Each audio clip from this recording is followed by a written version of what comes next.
So what do you recommend for someone who has had issues with alcoholism and fasting, if they're interested in fasting to clean their cells up? So, what do I recommend? Are you asking me, should they fast, or is there specific? Yeah, like, should they fast, for how Okay. long, and Okay. what to be expected? Okay. So, so the question was, if you've got someone who's had a problem with alcoholism, and you could really include any other abuse, could be cocaine or heroin or nicotine or anything. If someone's had a history of drug or substance abuse, would fasting be beneficial to them? And the answer is absolutely yes. And in fact, I have been accused on many occasions of telling everyone they need to fast because I run a fasting center.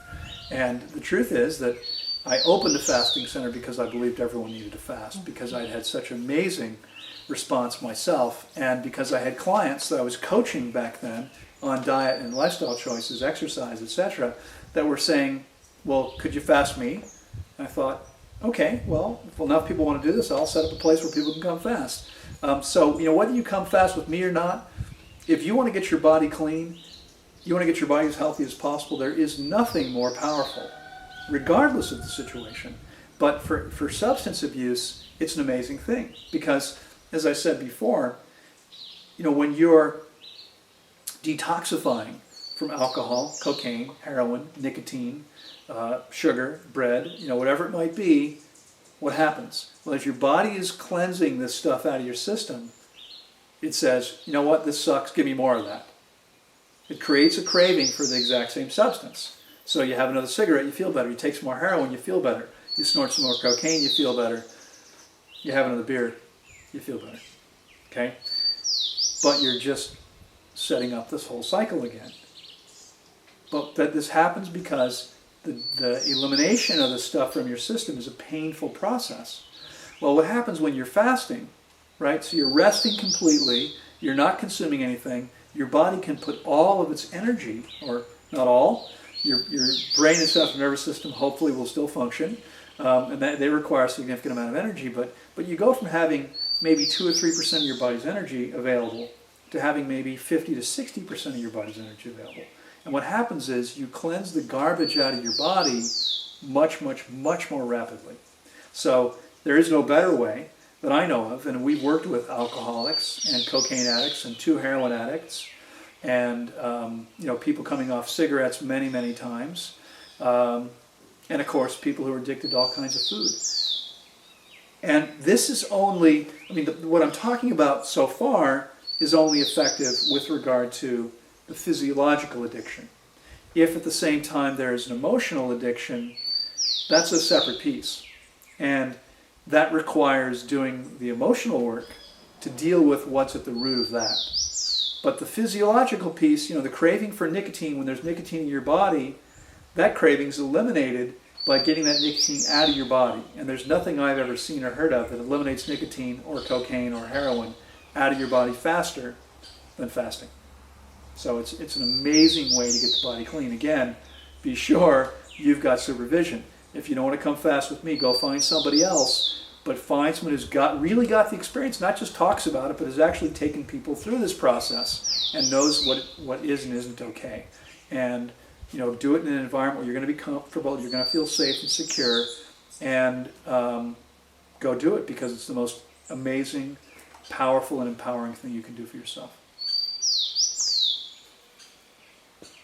What about people with mental disorders? Does fasting help that? So the question was, will fasting help people with mental disorders? And the answer to that question is typically yes. But this is a complex issue. Many issues are complex, and I think of mental issues from 2 different directions. First of all, we were just talking about emotional addictions, right? So I believe that every physical disease starts with an emotional disease. And you may be familiar with the work of some of the people who say they're absolutely like cancer. People with cancer always have suppressed anger. Mm-hmm. right? That anger is always an issue with cancer, okay? So say the experts in this field. This is not something I pretend to have expertise with, but I do see whenever there's disease. I mean, one of the things that often happens is, people, whatever happens to us happens because it's actually serving us in some way, right? People that have trouble getting well, it's because their condition is serving them in some way. There's an emotional piece they need to deal with in order to actually want to be healthy. To actually be choosing that at a cellular level, they have to be balanced emotionally. So the emotional piece is a hugely important piece. We talk about mental problems. Are we talking about emotional problems, which can be dealt with by doing the work, the emotional work, or are we talking about a chemical imbalance in the brain? Now today psychiatry is pretty much all about prescription drugs. And the prescription drugs are designed to counteract the problems caused by imbalances in the brain. But these drugs can't correct the problem. The problem doesn't exist because you had a deficiency of some pharmaceutical, right? So taking the pharmaceutical isn't going to correct the imbalance. It's just a way to deal with the symptoms. Your body has the ability to balance itself completely when it has the opportunity and the right conditions. Well, if you're fasting properly, you've got the opportunity and the right conditions.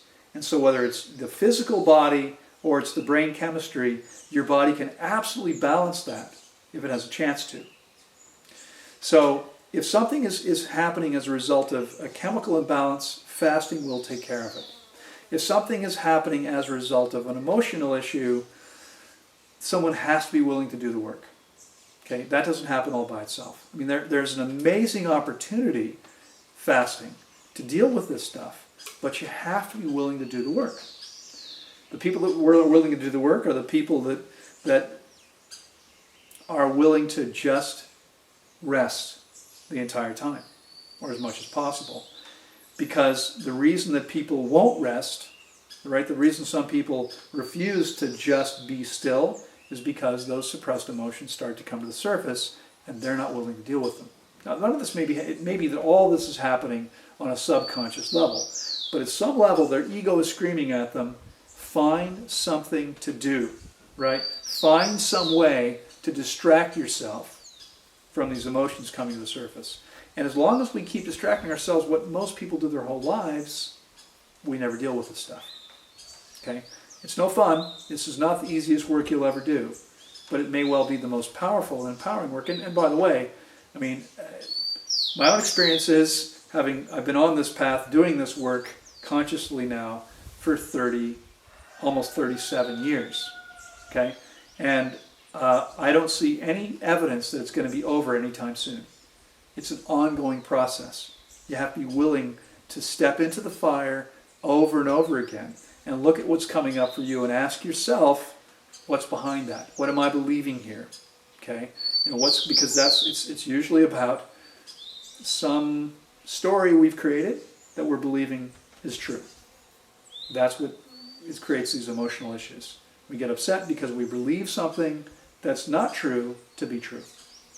And if we're willing to actually do the work, we can completely deal with those issues, but it's a dealing with on an ongoing basis.